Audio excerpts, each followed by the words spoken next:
Você está estudando anatomia básica, mas ainda tem dificuldade em saber o que é coronal, sagital, axial? Ainda não sabe a diferença entre origem e inserção de um músculo? Bem-vindo ao OPA, Ortopedia para Alunos. Aqui você aprende de um jeito simples e que te ajuda para a prova e para a vida. Antes de começar, então, já vou pedir para você deixar o seu like, se inscrever no canal e compartilhar esse vídeo com quem precisa.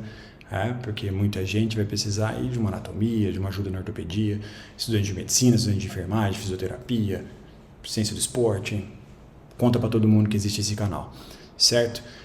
Então vamos começar. O conteúdo nosso é por que estudar anatomia básica, né? Por que saber os conceitos? Poxa, se você não dominar os conceitos da anatomia básica, vai ficar difícil de entender a anatomia em si. Por exemplo, o que será que é distal, o que será que é proximal, o que será que é um plano coronal, né? Então a gente precisa saber o básico para conseguir ordenar o conhecimento da anatomia. Então a primeira coisa que a gente começa definindo é o conceito de posição anatômica. Então o conceito descrito de posição anatômica é sempre a pessoa de pé, com os braços estendidos, pernas estendidas, com a palma da mão voltada para frente. Essa é a posição anatômica. E tudo que a gente for falar em relação a eixos, a movimento, vai ser a partir da posição anatômica.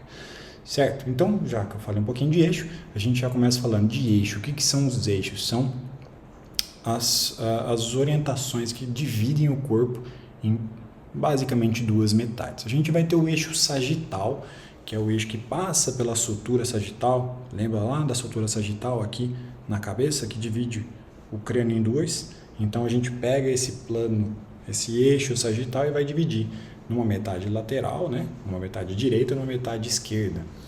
Então esse vai ser o plano sagital. Quando a gente fala de plano coronal, é o plano que divide, lembra da sutura coronal? Aqui no crânio também, ela divide em porção anterior e porção posterior. Então esse é o eixo coronal. Quando a gente fala de eixo axial, a gente está falando do eixo que vem no eixo central do nosso corpo. Então é como se a gente pegasse uma reta daqui, um ponto, daqui do alto da cabeça até lá a ponta do pé. E a gente vai fazer uma secção axial, a gente vai cortando em pedaços, certo? Então a partir desses eixos a gente vai ter várias referências. Então se eu pegar lá o plano sagital, lembra que me dá direita e esquerda? Quanto mais longe eu tiver do meu plano sagital, eu estou indo para lateral. Quanto mais perto, eu estou vindo para medial. Ok? Bem fácil. No sagital eu tenho lateral e tenho medial em relação ao plano central. Quando eu falo do plano coronal, eu estou dividindo entre quando eu vou mais a anterior do plano coronal e quando eu vou mais a posterior do plano coronal. E quando eu falo de plano axial, eu estou indo mais superior ou estou indo mais inferior. Mas eu também tem um detalhe, eu posso estar mais proximal ou posso estar indo mais distal. Ou ainda, posso estar no ponto médio. Tá, para que me atrapalhou. Certo, vamos pegar aqui o braço. Então se pegar o braço, eu sei que o braço ele tem um comprimento e eu sei que essa porção é a porção proximal e essa é a porção distal. Entre as duas porções eu tenho uma porção média. Pronto, simplificou bastante, certo? Posso falar que essa porção superior do braço? Posso também. Posso falar que essa porção é inferior? Claro que eu posso, sem problema nenhum, certo? E aí tem algumas referências que são um pouquinho especiais, a gente vai acabar falando disso quando a gente for falar de anatomia mais aplicada de cada segmento, quando a gente for falar um pouquinho de biomecânica ou até das patologias, que são a porção das mãos e dos pés. Então quando a gente fala de mão, a gente está falando de superfície dorsal das mãos e a superfície palmar ou volar, certo? Se você ficou na dúvida por que é volar, a gente vai fazer um vídeo explicando, um vídeo rapidinho, depois você dá uma corrida lá para ver. E também já deixa um like, porque ninguém nunca me explicou o que é volar. Quando a gente vai para o pé, a gente também fala de dorsal no pé, mas fala da superfície plantar do pé. Então, às vezes as superfícies têm um pouquinho de nomes diferentes, certo? Ok, então a gente entendeu aonde estão os planos e as referências em relação aos planos. Se você teve alguma dúvida, poxa, passou muito rápido, deixa o seu comentário, fala assim, poxa, eu não entendi tal coisa, a gente te explica, certo? Então vamos lá. Quando a gente tem os planos e as referências, a gente pode definir movimentos nos planos. Então no plano sagital, por exemplo, a gente pode ter movimentos de flexão, e extensão, por exemplo, como flexão e extensão do cotovelo. Ah, mas se eu fizer assim, lembra que é na posição anatômica, não vale? Né? Então, flexão e extensão do cotovelo, certo? Quando eu me afasto do plano sagital, eu estou fazendo uma abdução, por exemplo, estou fazendo uma abdução do ombro. Quando eu me aproximo do plano sagital, eu estou fazendo uma adução do ombro. Né? Poxa, interessante. E quando eu estou no eixo axial, por exemplo, se eu fizer isso aqui, como eu estou fazendo uma rotação lateral ou uma rotação externa, se eu fizer isso aqui, eu estou fazendo uma rotação interna ou uma rotação medial, certo?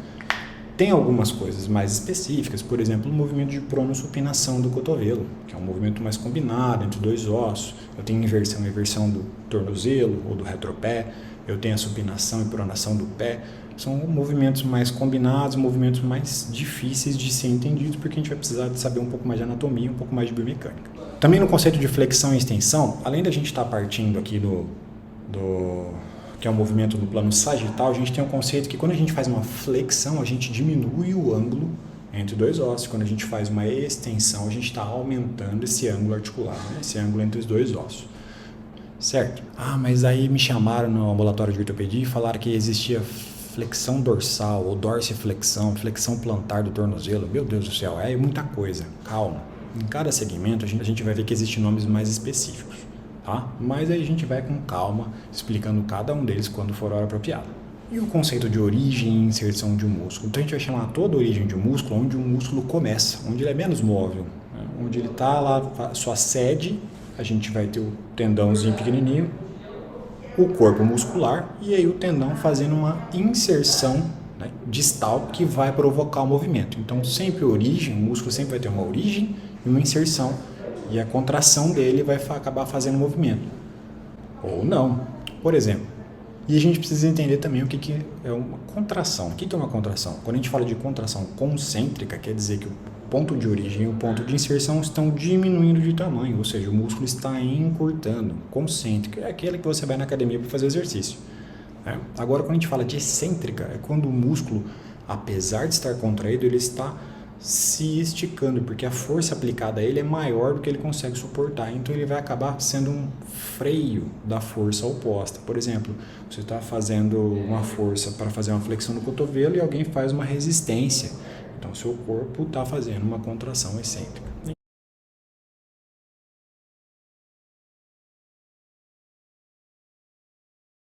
Certo, então agora a gente já sabe o que é origem e inserção, já sabe dos planos, já sabe das referências, dos movimentos, já sabe das contrações e tá na hora de você, se não deixou ainda um like, deixar um like, se inscrever no canal e compartilhar esse vídeo com quem precisa saber um pouquinho mais de anatomia, certo? Fala assim, você sabe de anatomia básica, cara? Você sabe o que é um plano coronal? Não, esse vídeo é para você, certo? E qual que é a aplicação clínica disso tudo? Vamos conversar. Então, vamos supor que meu pai caiu do telhado e quebrou o calcâneo. O calcâneo é o osso lá do pé, que fica debaixo do tornozelo e é muito comum quando o pessoal cai de planos elevados, né? Cai de um andaime, cai do telhado, cai de cima de um caminhão, bate o pé no chão e faz uma fratura de calcânio. A gente vai precisar pedir uma tomografia, porque o calcâneo ele é um osso muito complicado. Então, dá uma olhada aqui na anatomia do calcâneo. Difícil, né? Então a gente vai precisar fazer uma tomografia dele. E na tomografia, diferente do raio-x, que a gente tem dois planos, frente e lado, geralmente coronal e sagital, na tomografia a gente tem três. A gente vai ter o axial, o coronal e o sagital. Então, se eu não souber as definições básicas de planos, eu não vou conseguir entender uma tomografia, certo? Vamos para outro exemplo, então. Eu corri e estou com dor no joelho. Poxa, mas onde dor no joelho? O joelho tem a parte da frente, tem a parte de trás, tem a parte do lado de dentro, tem a parte do lado de fora. Vamos dar um nome bom nisso, então? A parte da frente, a parte anterior do joelho. A parte de trás, a parte posterior do joelho. A parte de fora, a parte lateral do joelho. A parte de dentro, a parte medial do joelho. Lembra? Então a gente está avaliando em todos os ângulos. Mas a minha dor, ela não é nem anterior nem medial. Ela fica entre medial e entre anterior. Então você tem uma dor anteromedial. E se minha dor for na parte da frente, mas um pouco lateral? Então você tem uma dor anterolateral. Então quer dizer que eu posso ter dor posteromedial e posterolateral? Com certeza pode. Então Quando você tem as referências, você pode começar a misturar as referências.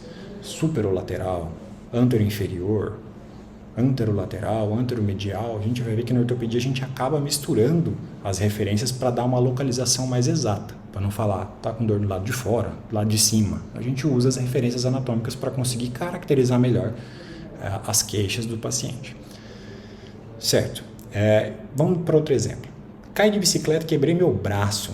Ainda fiquei sem mexer o punho. Nossa, mas o que será que aconteceu, né? Então, quando a gente cai de bicicleta e quebra o braço, certo? Então, a maioria das pessoas faz confusão. O que é braço e o que é antebraço? Esse é o braço e esse vem antes do braço, então esse é antebraço. Não. Então, esse é o braço e esse é o antebraço, certo? O braço compreende o osso húmero e o antebraço compreende o osso rádio e ulna, certo? Puxa, mas por que ficou sem mexer o punho? A gente sabe que tem algumas fraturas da porção distal do húmero, essa porção inferior do húmero, que cursam com lesãozinha, uma lesão pequena do nervo radial. E essa lesão pequena do nervo radial inibe os movimentos de flexão e extensão do punho. Poxa, que legal! Então, se eu souber a porção do húmero mais inferior, mais distal, que quebra, eu posso ter uma lesão do nervo radial, porque ele está saindo de posterior, passando para a lateral e indo para anterior.